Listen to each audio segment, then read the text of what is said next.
Alors bonsoir à tous, nous sommes le 20 janvier, il est 2019, il est 21 heures et voici un peu la mise à jour de mon décompte sur le Dow Jones et je vous ferai le parallèle avec le S&P. Donc nous avons dépassé ici les points annoncés des 24 240, ce qui veut dire que le décompte en 1, 2, 1, 2, 3 et ici la 4 eh bien, est invalidée. Cela montre également que on a inversé la psychologie au niveau du marché pour le moment. Donc le scénario alternatif préférentiel, donc celui qui a les probabilités les plus importantes de se réaliser ou de se confirmer pour le moment, c'est celui-ci. Donc c'est que le top qui est ici, c'est le top long terme d'une vague 3. On a fait une correction en 3 temps, donc pour un A, un B, un C pour une vague W. Ensuite, A, B, C pour une première vague grand A.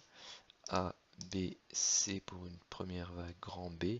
Et ici en 5 temps, 1, 2, 3, 4 et 5 pour une vague C. Et donc une vague X ici en flat avec une vague C qui est tronquée, c'est-à-dire dont le sommet ici ne dépasse pas le sommet de la vague A. Et ensuite ici on a une correction en A, B et C avec une vague C relativement profonde, donc une vague C d'épuisement de tendance, avec pour former donc notre vague Y de notre correction complexe. Ensuite, donc je relie la vague W avec la vague Y, je reporte la parallèle au niveau de la vague X et vous voyez ici que cette semaine eh bien, nous avons dépassé le haut du canal, ce qui signifie que on a tout simplement changé de momentum au niveau de la tendance pour le moment. Il y a un point important qui reste à franchir et sur lequel nous sommes actuellement, donc c'est la zone ici des 24 840. Si nous franchissons le point haut ici de cette vague B de la vague X, cela montrera très clairement que nous sommes partis dans une inversion haussière, soit de court terme ou de long terme. Pourquoi je dis de court terme ou de long terme? Eh bien, tout simplement parce que il y a pour le moment deux façons d'interpréter la hausse que l'on a ici. La version la plus haussière est la suivante, c'est que nous avons fait une première vague 1 en rouge, sa correction la vague 2 ici en rouge, que nous avons fait une première vague 1 intermédiaire, donc le 1 noir, sa correction en 3 temps pour la 2 noire, et qu'ici on travaille la sous-vague 3 noire. Cela signifie que donc cette semaine, il faudrait s'attendre à une hausse relativement conséquente et donc un dépassement ici de ce point de cette vague B, voire un ralliement des hauts ici au niveau de la vague C. Donc pour déterminer des zones de cluster Fibo d'objectifs d'une poursuite de la hausse, et bien tout simplement j'ai pris l'extension en noir ici de la vague 1 appliquée à la vague 2 et on recherche principalement les extensions des 161.8 donc qui se trouve ici, qui ferait un magnifique haut de canal, donc en partant ici du point bas de la vague 2, du point qui passe ici par cette correction, on la projette au niveau de la vague 1 rouge, et bien vous obtenez ici le canal principal de hausse de du décompte principal qui est en rouge. Et donc, lorsqu'on a une sous-vague 3 qui est en extension, ce que l'on aime bien rechercher, eh bien, on va venir chercher ce haut de canal là, et pas forcément le haut de canal intermédiaire que l'on pourrait avoir ici depuis la vague 1 qui est là. Donc, je vais le mettre en noir.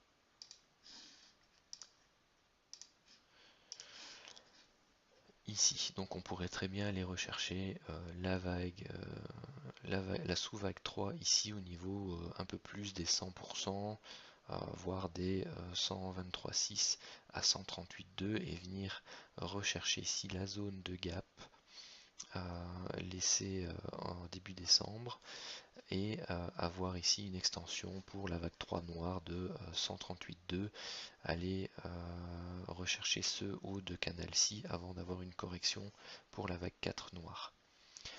Donc il y a plusieurs zones intéressantes pour cette vague 3 en extension. C'est au minimum ici la zone des 25 250, donc où on va dépasser ici 130 250. Ça c'est la première zone où vous pouvez avoir une réaction pour une fin de vague 3 noire. La seconde c'est celle-ci. C'est la zone des 25 725, 25 680. Et la plus belle zone, je dirais, serait vraiment celle-ci avec ce haut de canal au niveau des 26 000 points. Donc ça, c'est ce que je vais rechercher pour le scénario très haussier. Donc celui-là, ce serait le scénario où on aurait donc notre vague 4 de long terme ici et où on travaille notre vague 5. Après bon, c'est une hausse qui pour l'instant montre une allure d'accélération, donc avoir un retracement qui va rechercher ce bas, donc je l'ai tracé ici en pointillé, donc le bas de biseau haussier, faire un pullback dessus avant de repartir plus fort, c'est une possibilité. Donc là, il faudra être attentif pour essayer de payer chaque retracement pour aller rechercher une hausse impulsive qui sera éventuellement à suivre. Ça, c'est le scénario le plus haussier. Maintenant, je l'ai tracé ici en pointillé. Pourquoi? Eh bien tout simplement parce qu'on vient de s'en extraire, c'est une potentielle diagonale d'initialisation, où vous avez ici la vague 1, la vague 2, la vague 3, la vague 4 et une vague 5 qui commence à être relativement longue. Longue pourquoi? Parce qu'elle approche tout doucement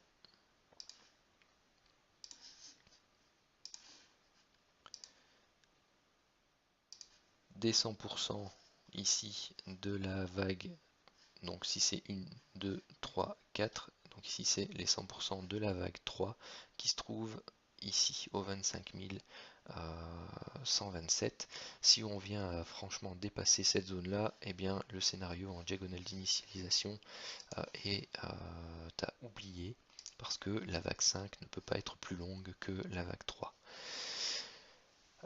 Il commence déjà tout doucement à paraître un peu désuet. Pourquoi? Parce que habituellement on accepte une extraction par le haut de la borne haute de la diagonale, mais celle-ci ne peut pas être trop grande et ne peut pas durer trop longtemps.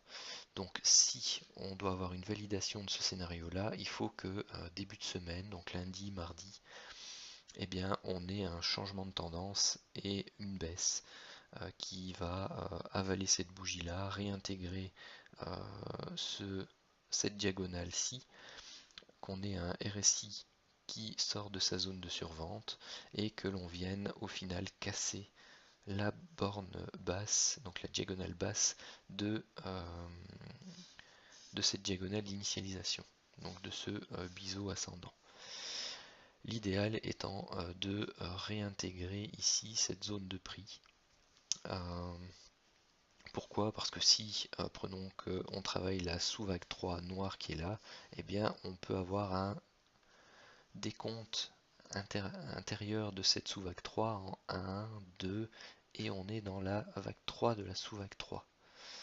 Et bien si on vient à corriger et à réintégrer ici la vague 1 de la sous-vague 3, et bien ça veut dire tout simplement que ce scénario n'est pas valable, car la vague 4 de la sous-vague 3 ne doit pas revenir pénétrer la zone de prix de la vague 1. C'est une condition éliminatoire de ce scénario.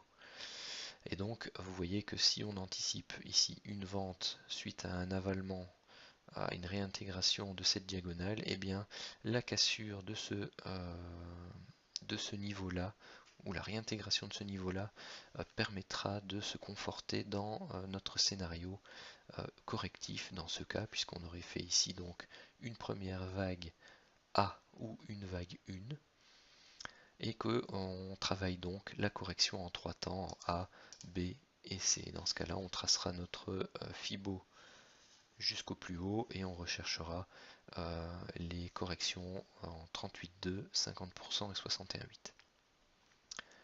Donc voici pour les deux scénarios à surveiller cette semaine sur le Dow Jones. Donc c'est d'abord un décompte très impulsif haussier en vague 1, vague 2, vague 1 noire, vague 2 noire, et on travaille la sous-vague 3 noire dans laquelle on serait dans la vague 3 actuellement. Soit on a terminé ici fin de semaine avec un excès, la vague 5 d'une diagonale d'initialisation, et donc ici on a soit une vague A ou une vague 1, parce que ici on peut très bien encore faire une A, B et C pour faire une seconde vague X et travailler une vague Z à la baisse, ou on peut très bien ici avoir fait une vague A, B et C pour une première grande A d'un futur long triangle. Et donc on travaillerait ici la vague A, la vague B et la vague C d'un futur long triangle. Donc pour avoir une grande A, une grande B, une grande C et ainsi de suite jusqu'à E. Donc ça, ce sont les scénarios long terme que je garde en tête, mais pour le moment, pour cette semaine, eh bien, j'ai deux scénarios, soit une forte impulsion haussière qui doit continuer jusqu'au moins les niveaux des 25 700, idéalement. Ça peut s'arrêter autour des 25 250, mais idéalement, j'aimerais le voir être fortement impulsif, voire extrêmement pour aller rechercher les 26 000. Soit on a fait le top d'une diagonale d'initialisation ici, et on fait un début de semaine en fanfare avec une correction, une réintégration du biseau pour aller rechercher des retracements 38,2, 50, 61,8. Voici mes deux scénarios pour la semaine au niveau du Dow Jones. Maintenant, au niveau du S&P, c'est celui-là, et bien vous voyez qu'on a la même configuration. Ici, je vous ai mis, donc vous avez toujours la vague Y ici, potentiellement la vague 4 de long terme qui est faite. Vous avez le décompte en rouge qui est le décompte fortement impulsif, et donc vous avez la vague 1, 2 rouge entre parenthèses, la sous-vague 1 rouge, la sous-vague 2 rouge, et on travaille la sous-vague 3 rouge. Donc le niveau des 161,8 ici qui correspond avec le niveau du top de la vague B de la vague Y, eh bien correspondent tous les deux, donc c'est un niveau important qui est le niveau des 2810 à 2820. C'est un niveau qui pourrait être recherché en extrême sur le S&P.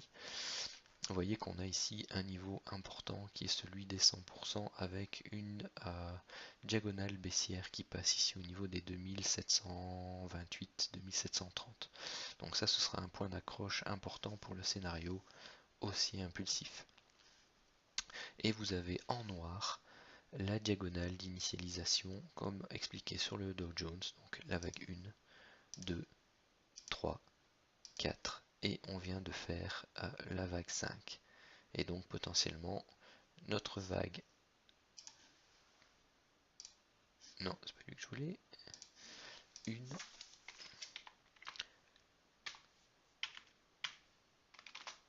ou A.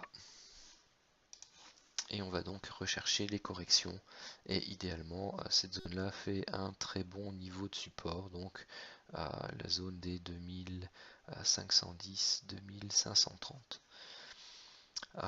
Donc ça se voit même peut-être encore un peu mieux ici si je zoome Donc oui, ici je suis sur le 1 heure, hein, S&P en 1 heure, sur le SFD, j'ai pas précisé, c'est vrai. Mais donc vous voyez que ici, donc j'ai déjà tracé le niveau Fibo, hein, juste pour information, pour voir un peu les niveaux qu'on pourrait atteindre. Mais pour l'instant je vais l'enlever parce que rien n'est confirmé. Mais vous voyez que ici on a fait une légère extraction, qu'on travaille le niveau et qu'on est vraiment au niveau de la vague 4 très près de la borne haute.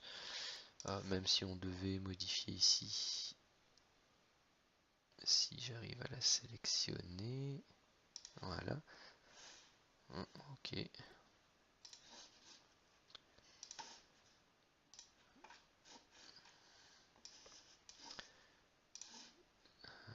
Si je devais la modifier, la faire passer par ici, pour dire d'avoir un biseau un peu plus large, même si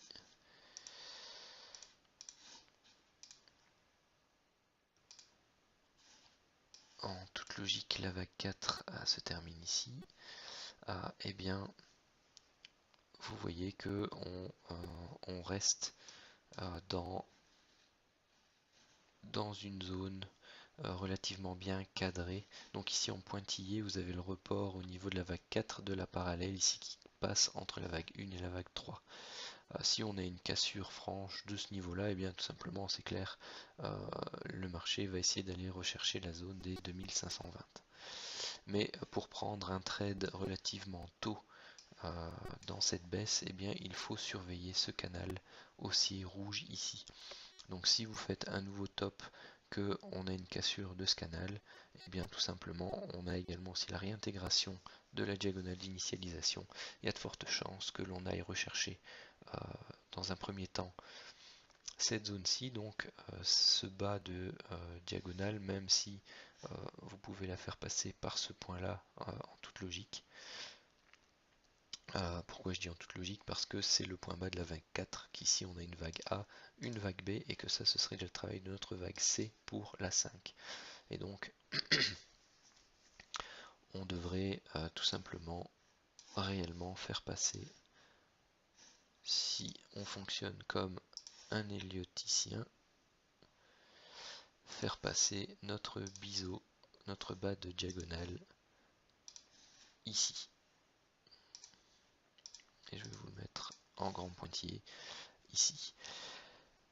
Ce qui est embêtant un peu dans ce biseau là, c'est que vous voyez, on a, avant de faire la 5, cassé par 2 fois le bas de biseau. Donc c'est pour ça que le mettre ici, d'un point de vue de chartiste, c'est plus intéressant et ça donnera certainement un niveau de rebond ou une résistance plus juste que celui-ci. Parce que vous voyez, dans tous les cas, il correspondra à peu de choses près avec le bas de canal rouge.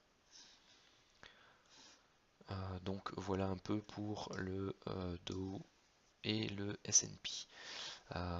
Donc si vous avez des questions, n'hésitez pas. Si vous avez aimé, n'hésitez pas non plus à liker, à partager pour que cette vision de marché puisse atteindre plus de monde, que je puisse éventuellement avoir plus de retours, avoir plus de discussions avec d'autres personnes, plus de, je vais dire, de rencontres au niveau d'analyse et de comparaison d'avis et de points. Alors ceci reste bien entendu un avis personnel, ce n'est pas des conseils en investissement, c'est uniquement ce que moi j'envisagerais de faire durant cette semaine ou les semaines à venir. Voilà, je vous remercie.